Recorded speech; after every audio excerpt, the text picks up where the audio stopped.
अस्सलाम वालेकुम दोस्तों, ड्रामा सीरियल दलाल में तव्हां ॾिसंदो अॻिते त हाणे मंसूर खान जी इहा ई कोशिशि आहे हिकिड़े चकर हिकिड़ो मर्तबा सिर्फ़ु रहज़न ऐं ककर वारा जेको आहे फ़ैसिले लाइ आज़ी मञनि ऐं मूं वटि अची वञनि। रहज़न ककर वारा ॾुखिया आहिनि, मुराद त मञी चुको आहे।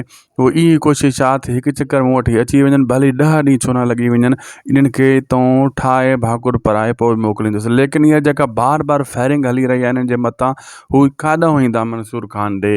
मंसूर खान इन मसइले खे आख़िर कीअं हैंडल कंदो ऐं रहज़न वारनि खे कीअं राज़ी कंदो।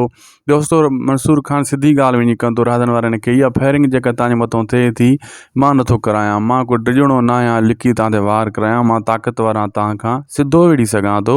इहो जेको आहे शाहनवाज़ खान जाफ़र कराए थो, जेको चाहे थो ठाव न थिए।